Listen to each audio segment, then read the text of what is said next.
থেকে আরো সেটা পারফরমেন্স আমরা দেখলাম এবং শুনলাম। ওর পারফরমেন্স কেমন লাগবে সেটা অবশ্যই আমাদের আমাদের জানাবেন। কিন্তু তার আগে যারা যারা আজকে আরাধিকার গানের সঙ্গে সংবাদ করেছে, আমাদের ব্যাকআপ টিম ছিল, এদিকে আকাশ সাথী ছিল এবং আমাদের গোটা সারেগামা টিম ছিল, ওদের জন্য একটা আসলে আকাশ ছিল এখানে এবং সুমনকেও পেয়েছি এবং সমগ্রকে পেয়েছিলাম আজকে স্টেজে। Very well done, thank you very much. এবার জেনে নেওয়ার পালা আজকের গান তোমাদের কেমন লাগে। Your ventures.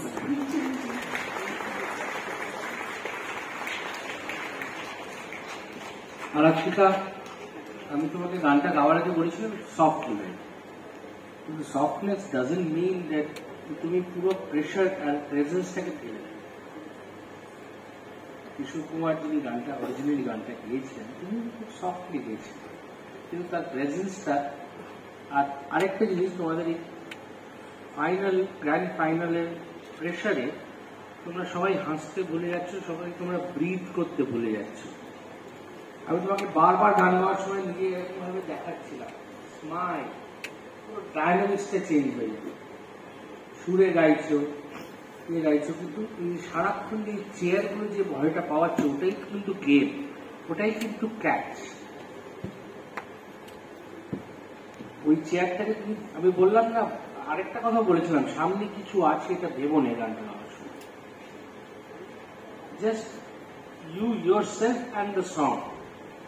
আর এটা আগের দিন বলেছিলাম, দ্য টেক্সট।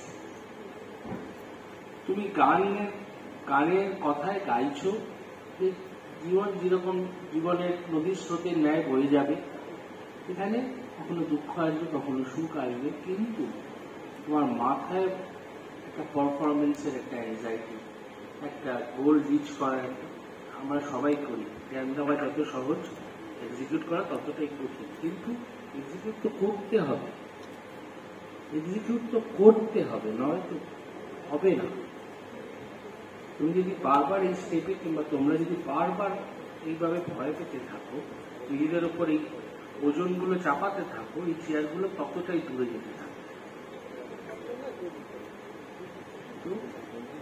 সফট গাও, কিন্তু প্রেজেন্সটা তো হারাবে না। এই অ্যারেঞ্জমেন্টটা কিন্তু একটু পেপিয়ার, একটু শাইনি, একটু ব্রাইটার, তাই তো? এই গানটা যেহেতু একটা মোটিভেশনাল লিরিক্স, তুমি কিন্তু আর একটু ব্রাইটলি গাইতে পারতে গানটা। তোমার গাওয়াটা একটু বেশি স্যাড লাগছিল। এই পার্টিকুলার অ্যারেঞ্জমেন্টের সঙ্গে যদি তুমি আর একটু ব্রাইট গাইতে, যেটা শান্ততা বললেন, আর একটু ব্রাইটনেস রেখে, আর একটু স্মাইল রেখে, কারণ মানে এরকম নয় যে জীবন শেষ হয়ে গেছে, লিরিক্সে এরকম নয়, লিরিক্সে এরকম যে জীবন চলতে থাকবে, we must go on with life. So আরেকটু ব্রাইটনেস থাকলে না, এই গানটা, এই পুরো প্রেজেন্টেশনটা আরেকটু চকচকে, আরেকটু পরিষ্কার, স্বচ্ছ, উজ্জ্বল থাকতো। সেই জায়গাটাতে দাঁড়িয়ে একটুখানি আমার মনে হয়েছে ওই अंडरस्टैंडिंग कि ये जीवन है, इस जीवन का यही है, यही है যে যতবার তুমি গান গিয়েছো, যখন তোমার থ্রোট আইস লেস দেন 6, গানটা পুরো পড়ে গেছে, কারণ তোমার মধ্যে সেই রেয়াজটা নেই যে সফট হতে গানটাকে শুরু করতে হবে। ওকে, ইটস সুট যখন তুমি দেশটা হলো গানগুলো করছো, আর যখন তুমি এই গানগুলো করছো, আমার সাজেশনটা হলো ফরগেট অরিজিনালকে গিয়েছে, শুধু একটা মেল সিঙ্গার গিয়েছে, একটা লেজেন্ড গিয়েছে, একটু আরো পুশ করো ভিডিও ভয়েসটা, কারণ দ্যাট ইজ দ্য স্ট্রেংথ। যেই তুমি হালকা থ্রো করবে, তোমার পুরো গানটা পড়ে যাবে। আর আজকে অ্যাকচুয়ালি তাই হয়েছে। So just keep this in mind that this is your character. যতই সফট গান তুমি তোলো, যখন তুমি গাইছো, পুশটা দেবে, কারণ ওটাই তোমার strength. Okay, thank you so much.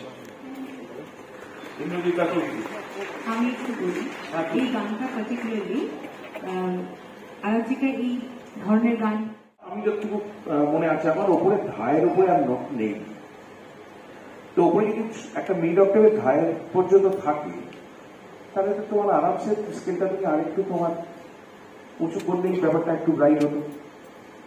Number 2, তুমি যে ধরনের গান গেয়ে অভ্যস্ত ছিলে এতদিন, বা তুমি গাইতে, তার যে অন্তর্নিহিত অর্থ সেটা তুমি যতটা আত্মস্থ করে গিয়েছো এই গানটার ক্ষেত্রে সেটা হলো না কেন? মানে গানের দর্শনটা বা গানের যে মূল মানেটা সেটা তুমি কোনো কারণে সেইভাবে ভাবার সময় পাও। এসে গেল আমার এই পরেই তো ফাইনাল, আমাকে এটা একটা হতে পারে আমার, যে তোমার হয়তো মনে হচ্ছিল যে এরপরে, যার ফলে তোমার যে প্রথম থেকে যে বলিষ্ঠ ব্যাপারটা ছিল শব্দগুলো নিয়ে ভেবে, আমরা প্রত্যেকবার বলতাম যে তুমি ভীষণ শব্দ বুঝে দাও, কথাগুলোকে স্পষ্ট করে উচ্চারণ করে অ্যাক্ট করো খুব ভালো, সেই অ্যাক্টিংটা হওয়া হয়ে গেল সুবিধে হতো। নাম্বার 2 তোমার অ্যাক্টিং, আর নাম্বার 3 হচ্ছে এত সুন্দর একটা ডিফারেন্ট অ্যারেঞ্জমেন্ট। এই ডিফারেন্ট অ্যারেঞ্জমেন্টটাকে তুমি যদি হজম করে রাখবে তাহলে তোমার লয়গুলো ঠিক আছে, লয়গুলো কোথাও কোথাও একটু নড়বড়ে গেছে, সেটারও কিন্তু আর একটা কারণ হচ্ছে ওই টেনশনটা। বাকি তুমি তোমার মধ্যে যা আছে তুমি দিয়েছো, কিন্তু তোমার কাছে আরো অনেক বেশি আসছে। দেখা যাক। Thank you. এই ট্র্যাকটা কে বানিয়েছিল? সুন্দর একদম তোরাই বলে দিয়েছেন। আমি শুধু আমাদের আজকে যারা হারমোনি সেকশন করলো, ভোকালসে যারা ছিল ওদের সবার জন্য একটা জোরে হাতটা দিয়েছে, এবং তোমরাও অসাধারণ। তারা আমি একটা কথা বলতে চাই, আমি এটা শুধু আরাত্রিকা না, আমি প্রত্যেকের জন্যই বলছি। সত্য আজকে ভীষণ কনসিয়াস হয়ে গেছিল, বাকিরা দেখতে কি করে, কিন্তু এলো সেটা শুনে পরে কেঁদে ফেললাম, আমি পারলাম না করতে। হ্যাঁ, পরের গানে এই সময়টা কিন্তু আর নেই। না না, তারপরে আবার একই ভুল করো। এক্স্যাক্টলি, মানে এই সময়টা কিন্তু আর নেই, কান্নাকাটির দিন শেষ হয়ে গেছে। এখন এটা রেকটিফাই করার কিন্তু আর সময় নেই। এতগুলো দিন, এতগুলো মাস তোমাদের সবাইকে দেওয়া হয়েছে, এবং আমরা বারবার করে তোমাদেরকে অফ ক্যামেরাও বলি, যখন মানে শুটিং এর বাইরে কোনো কেউ খারাপ পারফরমেন্স করে গিয়ে যখন কান্নাকাটি শুরু করে বা কিছু করে, কেঁদো না, পরে পারফরমেন্স আছে, তোমরা কেউ কি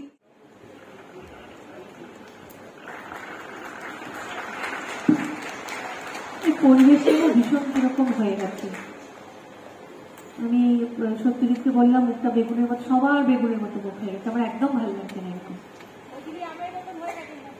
হ্যাঁ, আমি একটু অন্য কথা বলি। আচ্ছা, প্রথমত আমি একটা জিনিস বলতে চাই, এই যে এদেরকে যখন এই যে আমাদের যারা সুন্দর এবং সুন্দরী কন্টেস্টেন্টস যারা এখানে সাজুগুজু করে আসে, তাদের যখন আমরা কখনো বাইরে দেখি, মনে হয় যে ও বাবা, ওই তো, মানে এমন একটা মেকওভার হয় এখানে আসার পরে ওদের একটা এমন মেকওভার হয়, ওদের কস্টিউম, ওদের মেকআপ, ওদের হেয়ার ডু এবং ওদের বডি ল্যাঙ্গুয়েজ, এভরিথিং সবকিছু চেঞ্জ হয়ে যায় দেখতে। মানে এত সুন্দর স্টেজটা দেখতে লাগে। এটা তো স্টেজটা অফকোর্স খুবই সুন্দর, কিন্তু স্টেজে যারা আসে, স্টেজে যারা দাঁড়ায়, এই যে এরকম আমাদের একটা কোরাস টিম আছে, এত সুন্দর dresses, every day there something new, একটা কখনো পিঙ্ক, কখনো এরকম একটা কন্ট্রাস্ট সুন্দর, এত যে সুন্দর লাগে। মিউজিশিয়ানদের আজকে কত সুন্দর একটা কালার কোঅর্ডিনেটেড একটা বিউটিফুল লুক হয়। এইটা আমরা দেখে দেখে আমাদের এমন অভ্যেস হয়ে গেছে যে মাঝে মাঝে আমরা মেনশন করতে ভুলে যাই যে এটা हम दोनों का हाँ पता है, ये हमने हमारी दोस्ती काफी अच्छा। তো সেই জন্য আমার কেন জানি না একটা খুব ইচ্ছে হচ্ছে যে আমরা যেটা এখন অব্দি করে উঠতে পারিনি, বা কোনো কারণে হয়তো অভ্যেস হয়ে গেলে না মিস হয়ে যাবে, কিন্তু অভ্যেস হয়ে যাওয়া উচিত না। আজকে এটা করাই উচিত যে আমাদের যারা কস্টিউম, হেয়ার, মেকআপ, যারা পুরো যে টিম আছে, যারা আমাদের সবাইকে এত সুন্দর সাজুগুজু করা, তাদের সবাইকে আমরা একবার মঞ্চে ডাকতে পারি, আমরা তাদের একবার সেলিব্রেট করতে পারি। রাজশ্রী মুখার্জি যে পার্টিসিপেন্টদের পুরো লুকটা, কোরাস টিমের যাদের